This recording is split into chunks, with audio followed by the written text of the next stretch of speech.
Hello Bard haters, and welcome to another fine We Hate Bards Let's Play.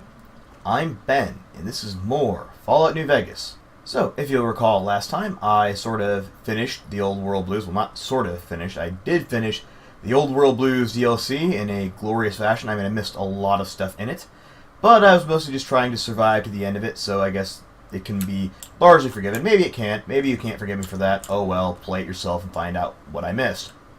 As for today, however, we're going to go and proceed with the very next DLC that I'm going to be doing, and that is a DLC that I've been dreading for quite some time, and that is Dead Money. So if you know anything about this game, and if you've played it as much as, like, say for example, I have, you probably know that Dead Money is by far one of the more bullshitty DLCs in some of the things it does. Personally, it's one of my favorite in terms of, like, the lore, and like this idea of just this whole abandoned area of the wasteland that no one's been to, and there's a casino there that'll make you rich if you can get in, and like it's got this harsh environment and everything kind of just beats down on you, which again I like in theory. Conceptually, however, it's a bit of a mess, because it's one of those things. They have some crazy stuff going on in there, specifically, and we'll get more in depth in what this stuff actually does when we get to Dead Money DLC. But one of the things it does is it has like a weird poison gas that will sort of gradually like eat away at your health as you wander into it. Sorry, I just got distracted by the freaking these things, and I realized I missed the one from Old World Blues. Oh well, that's 2,000 caps I'll never have. Which caps are kind of useless to me at this point in the game anyway. Like at the point where I finish the whole game and I'm doing the DLC, what the hell am I going to need money for anyway? Right, as I was saying, Dead Money DLC. The poison gas just gradually like wears you down the longer you're in it, so idea is get through it as quickly as possible. You'll still lose lots of health. There's like no way to well, there's a couple ways to avoid it. First, by specifically avoiding the poison gas. But even when you can avoid it, it's still kind of a mess and trying to find like where the stuff is. So that's one thing that's working against you. Another thing that's working against you is the fact that you have a bomb collar on you. That well, I'm not going to say who he is, but the guy who is going to put it on, or going to want us to get into it for him, he puts it on us to kind of keep us docile. I mean, Lord knows why he does that. I mean, given our person's history of we're a very mercenary sort of figure, surely he could just offer to pay us. He could say, hey, I know it seems a bit extreme, but if you help me out with this, I will give you a cut. And he could lie to us. That would be a vastly easier way to do it than, I'm going to put a bomb collar on you and make you do my bidding. And then that's a thing that inevitably pisses me off so much that I end up betraying him later. Because he's a freaking nutjob, which may also be part of the plot. Never really got that sense from him, I don't know. But one of the side effects of sort of the bomb collar he puts on you is it's set to, so he can like explode it remotely. And that basically means that at any time he wants to, if we like try to do anything or go against his whims, he can just make us blow up. But the downside of that is the frequency he uses to blow up our bomb collar is the same frequency coming through a lot of radios. Kind of a massive oversight on his part. And really doesn't even work to his benefit, because it means that he could get this all set up, and then the people could just all die, and he'd be set back, days, weeks, months, however long it takes to get the next sad sap out there. And he might never even succeed. So he just, rather than changing the frequency or trying to do anything crazy like that, or fix it so that that doesn't happen, he just says, fuck it, you'll have to deal with it on your own. But the other thing that can randomly, like, screw you over is, or not randomly screw you over, it can screw you over just in general, is the enemies you fight in there you can't just shoot them and kill them and then they'll just stay dead. They will get back, they will auto-heal like Krogans in Mass Effect. And the only way to stop that is when they're down and unconscious, you have to go up and like hack their limbs off. If you use explosives, that will do the trick, and there are certain other firearms that can also do the trick. Also, if you have a particular companion, he can like rip them to pieces for you to help you with it and save you the trouble of having to go up and manually destroy them. But anyway, there's a companion who can help out with that. But generally, if you see something and it says this bad guy's unconscious, that means you have to get up to him quick and like hack him to pieces with like a machete or something. Otherwise, they'll get back up and start fighting you again, and it's really a pain. And finally, the other thing that can screw you over in that game or that DLC is lack of equipment, because you may have noticed I'm just wearing the same stuff I was wearing at the end of last part. Haven't really spec'd out anything differently, and the reason is, doesn't matter what I take in, I'm gonna lose well, not lose. I'm going to temporarily be deprived of it. I will be able to gather it all from a crate on the way out of the DLC, if I make it out of the DLC. That's the big question. But I will be able to grab it all from the crate on the way out of there. And then I can just go back on a normal from that point. But I won't be able to take any of it into the DLC with me. Furthermore, when I actually get into the DLC, the only thing I'm going to start with, like basic clothing, like a jumpsuit of some sort. I think like a vault jumpsuit. I will start with that, and I will start with a laser rifle, like a really crappy laser rifle, and then have to sort of fight my way to better equipment. And I can't. And I know what you're thinking. Well, Ben, could you not just sell a bunch of equipment you don't need and then buy all the stuff in the DLC? No, you can't. Caps do not work in that DLC. They don't. Like you can't take like 50,000 caps in there, buy all the equipment out of any. They thought around that because the only currency that DLC will recognize is like casino chips because it's centered around a casino, which is kind of nice. But it means the only currency you can use in there is casino chips. And you have to find the casino chips just kind of lying around and save them up and then use them to buy stuff. Or just like find stuff randomly lying around. So it makes it a bit more difficult and kind of a chore to stay equipped and survive through the whole thing. And then finally, as if going into this DLC under-equipped, without the ability to re-equip yourself, and having to deal with the toxic gas and everything else in the radios and the enemies that regenerate, as if that wasn't enough, hardcore mode offers an additional challenge because there's this kind of undertones of this is kind of like an Ocean's 11 style heist. We need to break in there. As a result, we cannot do it by ourselves. We need 3 other people to help us. Now, granted, each of those other 3 companions are fairly good. Like they have decent abilities, and they can also give you additional boons as you're kind of navigating the level. Like I said, one of them will eat bad guys for you, and he's fairly tough as well, and he doesn't die very much. But the problem is, if he does die, or if any of these other guys do die for whatever reason, because they take damage from the poison stuff as well, they'll take a lot of damage from enemies. And if, again, in non-hardcore mode, if they die, they just come back. In this one, if they die, game over. They die, your collar will explode, and game over. And that is why I know I'm not going to make it out of this DLC. Because we've all seen, at many points throughout this playthrough, my luck with keeping companions alive. So, that's the DLC. Those are the things that are working against me. I will have very little working for me other than my own knowledge. You may think that being a high level will help me. It won't. Because higher level means higher enemies, or higher level enemies, and thus is going to make the whole thing even harder for me. Because I haven't actually had a perk that'll be useful to me in a while. And before we go, we will take one last look at our brilliant penthouse casino room. Goodbye, room. Goodbye, Veronica. Goodbye, Raoul. And goodbye, Cass. Then, for luck, we're going to drink a few Nuka-Cola. Just to remember some of the last accoutrements of home. One final note before I just go straight there and do what I need to do. I know what you're thinking. Well, yeah, Ben, I mean, it's going to suck without most of your equipment, like your power armor and stuff, but you can still, like, stim pack. No, I can't, because all your equipment gets taken from you, including your stim packs and the drugs and everything else you would have had normally. You literally have nothing other than the jumpsuit that they give you to start, and then the laser rifle and the ammo they give you for it. That's it. So you start out with 0 stim packs. There is no way in hell I'm going to complete this DLC.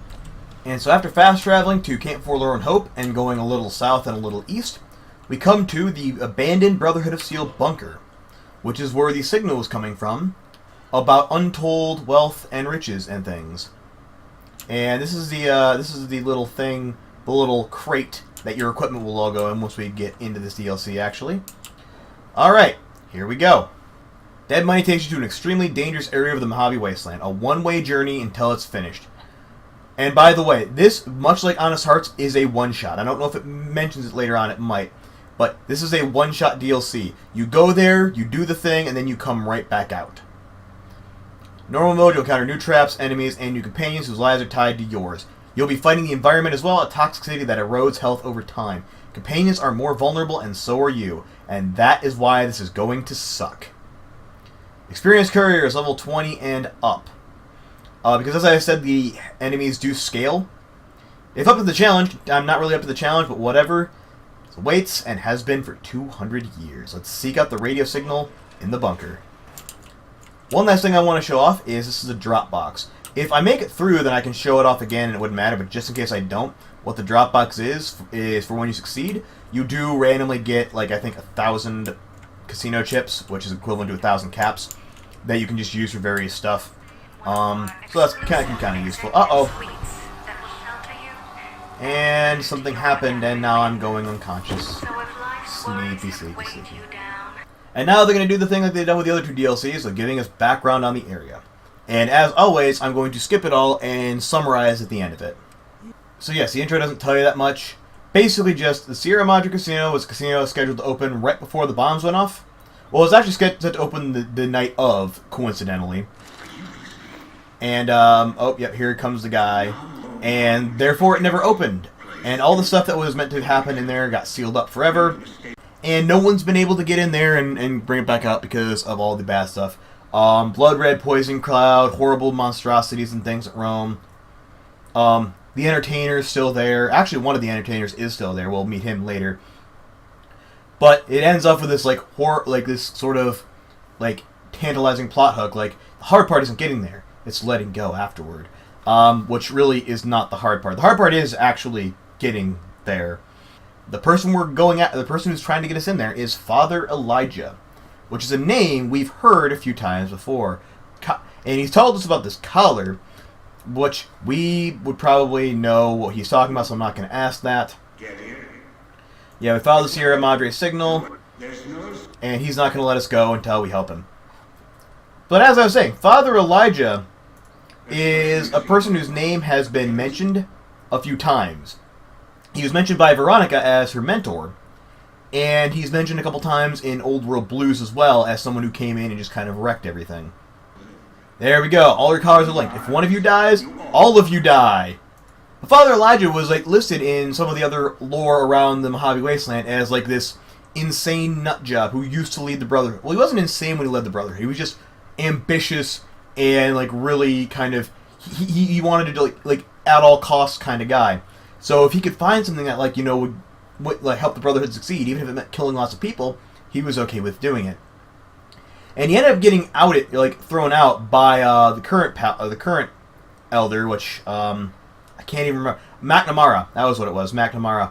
McNamara ended up throwing him out, and he sort of wandered the wasteland, trying to look for a way to get back at the Brotherhood and take over control.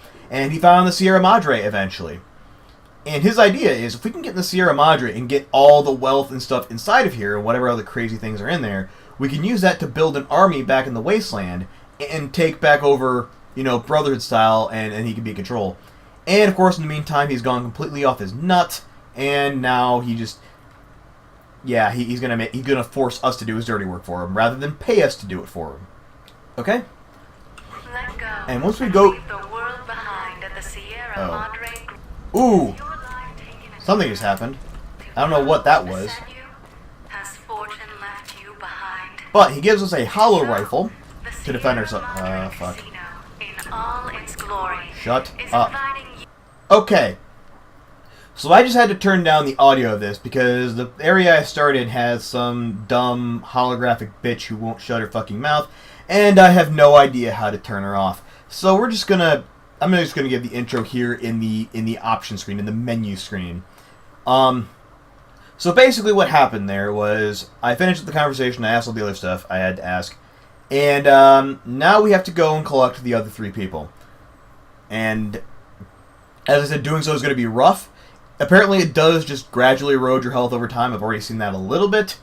I don't know what all is going to entail from that. I haven't actually played this on hardcore mode yet, which is probably to my detriment because it means I'm very likely going to die. But yeah, he mentioned all the hazards I'm going to be running into, the thing with the radios he kind of talked about, which I sort of screamed at him for and he didn't seem to care. And, comrades die, you die. And all we have to start out with is a hollow rifle. Oh, he also mentioned that it wasn't his decision to take all our equipment away.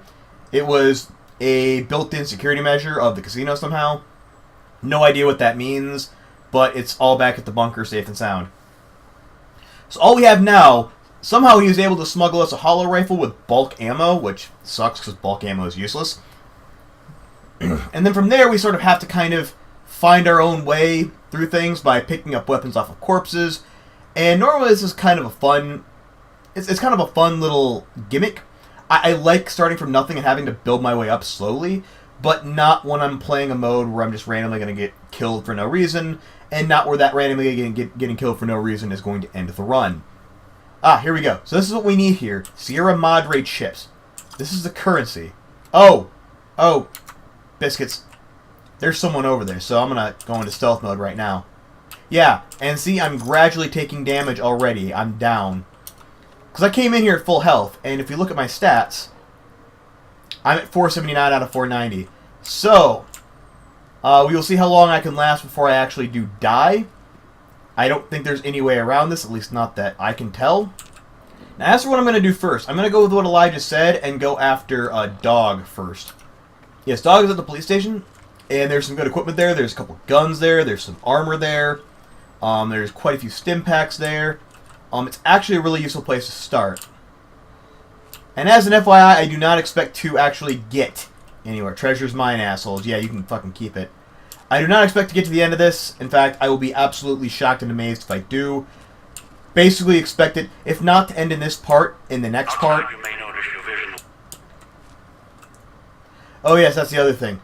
Don't ever sleep here on hardcore mode because the damage will be cumulative.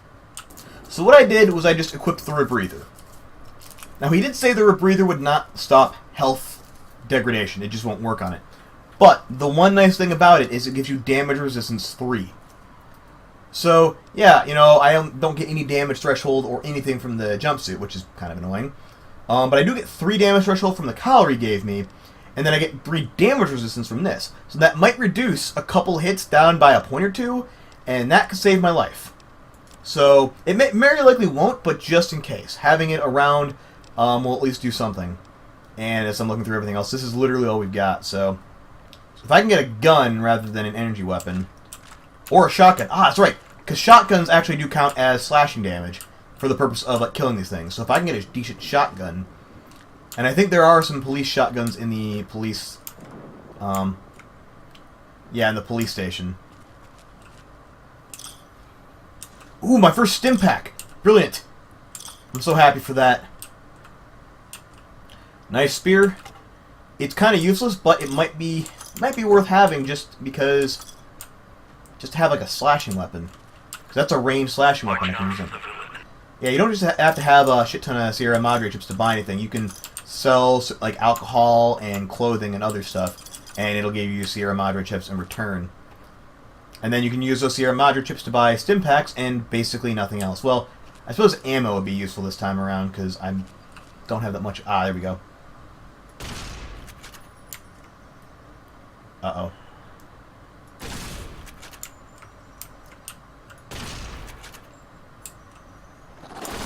Uh-oh.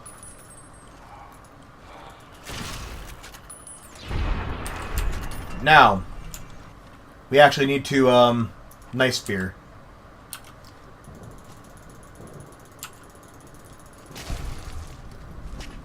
Okay. Whew. Alright, so I'm already finding out and re-remembering how much it sucks to start out with just the fucking hollow rifle. Because that did not do much damage to him at all, even with a sneak attack. Now, I'm not certain if when we go into a building, if it'll still keep killing us. I think it does.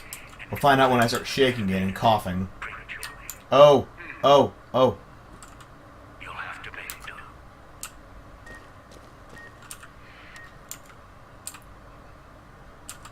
Okay. So we see there the first bit of the annoying little collar thing. Oh! There it is. So there's a radio over here as well.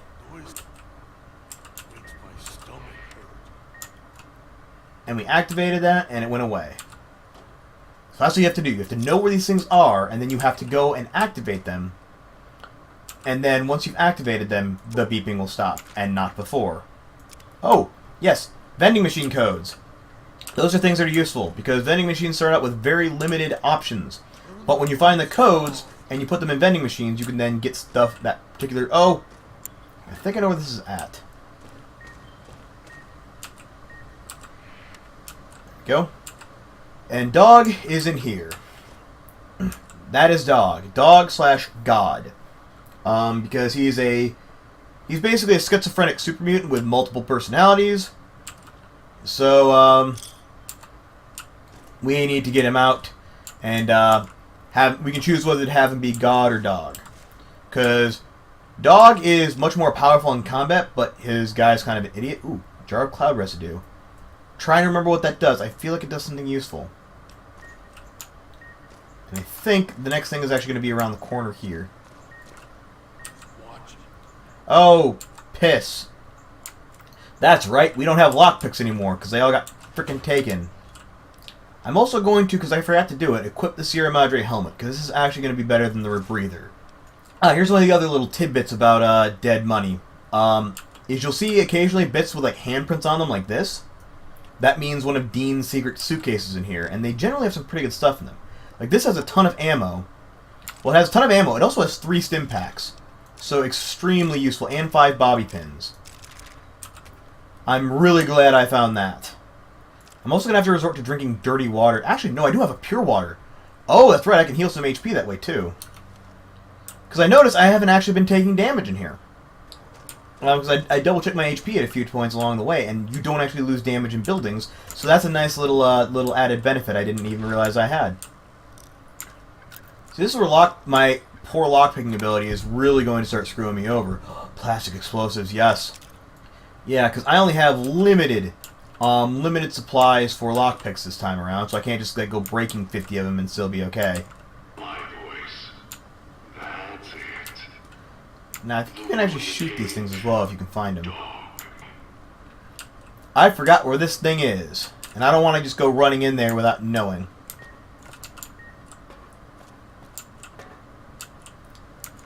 Might have to, though. Okay, that's right, it's on the other side of this wall. Ooh, Grognak the Barbarian. Yeah, I forgot there were skill books in the DLCs. Because I don't think I actually have full melee weapons yet, so that'll actually work quite nicely. Melee weapons increased by 3, which puts me, for melee weapons... Oh. I was already at 100 melee weapons. It's unarmed that's not maxed, right. So if I remember correctly, the way this is set up down here in the basement, because you have to go get the key to unlock Dog. And his other part of his personality, God, who is actually the intelligent in control personality, when he was in control, he hit the key down here, locked himself in the cage, and then went back to Dog. So Dog has no idea how to get out, even though God does. And he sucked the key by a radio before he left. So now he's got to go turn off the radio. That's me there on the table.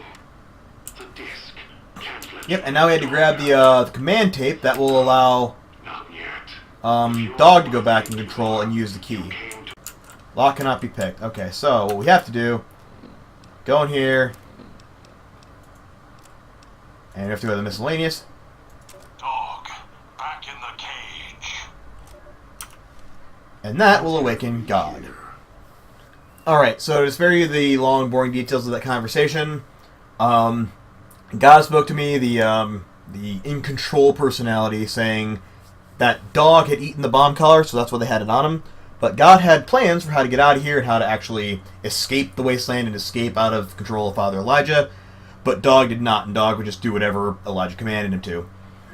So I tried to convince him, like, yeah, just come along with me. But unfortunately, if you do it that way, if you do it with God following you, you don't get any of the benefits. He's really weak in combat, and he won't give you the benefit that he'll eat people, because Dog will eat people. That whole thing where, like, I have to, shoot people and then, cut them to pieces, Dog negates that. I won't need to do that anymore, which will make fighting easier. In addition to having a super powerful super mutant with me. God cannot give me that, Dog can. So bottom line is, I'm going to get Dog out here. Master, So can we tell him to go to the fountain and wait for me there? Master, Dog waited a long time.